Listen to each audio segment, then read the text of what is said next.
ఈ పార్కిన్సన్స్ వ్యాధికి గురైన పేషెంట్స్‌లో మన లక్షణాలు గనుక గమనించినట్లయితే కాళ్ళు, చేతులు వణకడం ముఖ్యంగా విశ్రాంతి సమయంలో ఖాళీగా కూర్చున్నప్పుడు కనిపిస్తుంటాయి. అదేవిధంగా మనిషి స్లోగా అయిపోతారు.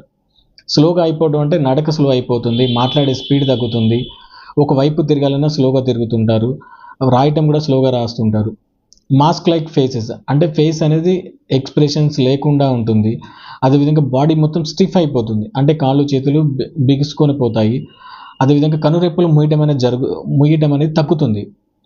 సాధారణంగా మనం ఒక నిమిషంలో కనురెప్పలు 8-10 సార్లు మూస్తూ తెరుస్తాం. కానీ పార్కిన్సన్ గురైన పేషెంట్స్‌లో ఈ కనురెప్పలు మూయడం అనేది దాదాపుగా తగ్గుతుంది. అదేవిధంగా మనిషి ముందుకు వంగిపోయి నడుస్తుంటారు. అదేవిధంగా వెనక నుంచి ఎవరో నెడుతున్నట్టు ఫాస్ట్‌గా నడవటానికి ప్రయత్నించి బ్యాలెన్స్ తప్పి పడిపోతుంటారు. నిద్రలేమి సమస్యలు, యాంగ్జైటీ, మతిమరుపు, మూత్ర సంబంధిత సమస్యలు, మలబద్ధకం ఇలాంటి లక్షణాలు ఈ పార్కిన్సన్స్ వ్యాధికి గురైన పేషెంట్స్‌లో మనం చూస్తుంటాము.